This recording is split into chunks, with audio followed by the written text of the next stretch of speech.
Tyson, a fairly good-natured press conference, plenty of laughs, plenty of jokes, until the end, where it kicked off a little bit with the teams. What do you think? It did, it was a good press conference. We both had said what we said, letting people know how we get on in training camp, and I thought it was a very good press conference, and it was an example-setting press conference for others.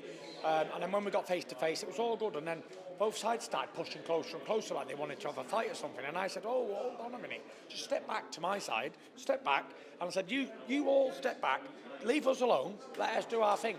My dad said, no, I'm going nowhere. Because he thought that their team were coming on and whatever, but listen, we're getting paid a lot of money to do a fight, a boxing fight. We'll all go to the back of a jail cell if it kicks off on the top thing. So there's no point doing all that there and then. Ultimate professional. I need some brownie points for stopping it all. I need the brownie points. Give them to me. It was good. It was a good little press conference. I enjoyed it. It was nice to see Dillian after all the years, to be honest, and I mean that. That's what it felt. It felt like old times, like right? A reunion. It was like a long-lost reunion. I was happy to see Dillian after 10 years plus. 7, 8, 10 years it's been. And he had to refute claims that you slept together. He did. I wasn't supposed to say that, but it came out, so whatever. What was actually said up there? When it sort of kicked off a little bit. I know you said John said I ain't going anywhere. What could you hear from the other camp? No, it was just like both camps were like heated, and they thought something was going to happen. But we're professional men here. We're going to fight for free on the stage. We get paid millions to do it. If we're going to fight for free on stage, what's the point paying us millions to do it? So both teams were heated and whatever, and that was it. And we managed to sort it all out and get them back out of the way. And that was it. No animosity. We went out on the football pitch on our own, done our job, and come off in one piece. Happy days. So when you did look in his eyes, it was briefly. Could you take anything away from that? Nothing. He's coming to fight. Doesn't matter what eyes say, feet say, legs say. Man's coming to fight. Got to respect that. That's it. We're going to have a good fight.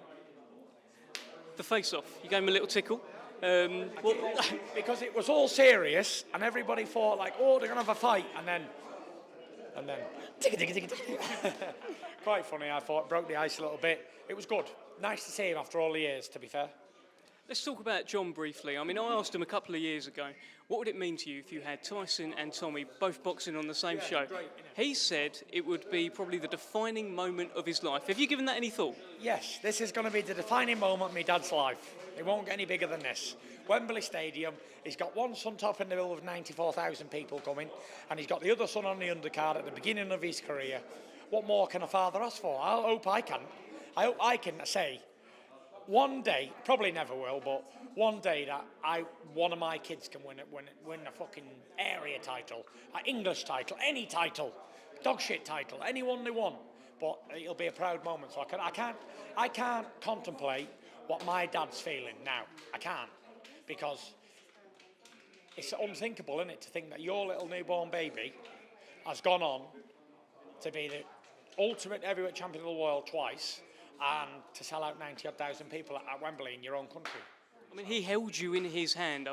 It's quite something. And you think about the effect that you're having, and you're talking about retiring, Tyson, right? Yeah. Think about the effect you're having currently on your dad in terms of that proud moment, in terms of your brother. You're giving him this opportunity.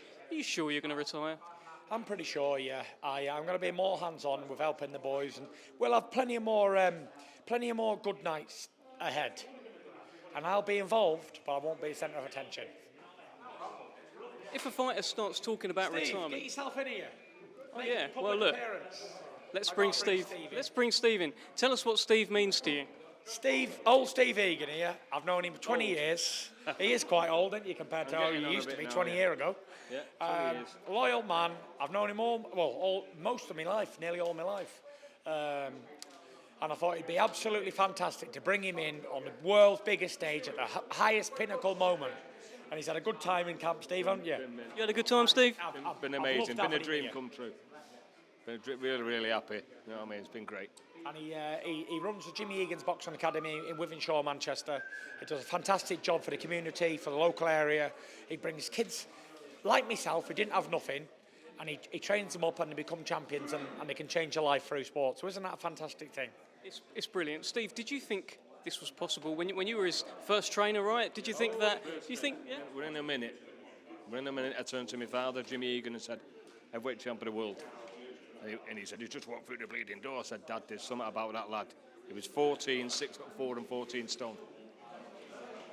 It's incredible, Tyson. Look, this is great to see. Great to see you together. And this, when you're doing stuff like this, when you're bringing in Steve Egan, he's in your corner for what you're saying is your final fight. It does feel like, and you've doubled down on it this week. It does feel like maybe you will be retiring. Listen, my word's good. We've got plenty of good nights to come with other boys, Tommy and the boys, and whoever else is going to come through. Don't forget, we must have 20 other Furies coming through. I've got 4 boys, Shane's got 4 boys, John Boy's got 4 boys, Huey'll have 4, God willing, and there's plenty of other cousins and brothers coming through. We are a non-stop conveyor belt of boxers. So and I'm going to be the trainer. I've got that Sugar Hill style, and we're going to keep going. We're going to keep going, and Steve will be there, 110-year-old with his walking stick. I hope so. So one thing you said, which did concern me, right? You said that once this is all said and done, you're going to take yourself off social media. You're just going to have the quiet life. I mean, we've heard the same from Tony Bellew. I mean, and he's on TV every week. What are you going to do? Tony Bellew's no Tyson Fury, that's for sure. So, you know, I don't want all the publicity and all that. I just want to be left alone, have a quiet life, enjoy my family and my kids until they're bigger. And then guess what? I'm going to be back in the limelight with the boys. Young, big, strapping, fine young men coming through. All 6 foot odd plus, heavyweights. Heavyweight Fight Factory. Tell me, do you feel any different? You know, your last fight in the UK, 2018, Francesco Pianetta. It feels like there were 30,000 there, but you, how different are you to the man 4.5 years later? You know, 3 hard fights, 2 hard fights with Deontay Wilder, and other fights as well. How different are you? I'm a different man. I was just coming back after a long layoff, nearly 3 years out of the ring, and I had 2 quick fire fights against Sefer and Pianetta. Probably should have never fought Deontay Wilder that first time. Wasn't ready. I wasn't physically or mentally ready for what was coming. I maybe should have had another 3 or 4 fights before I fought him. But anyway, we did what we did, and I believe we got the victory. We got a draw, and it just made for the most amazing fairy tale story of all times.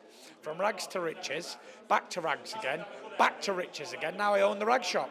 It's crazy, isn't it? Well, tell us then, 94,000 people, right?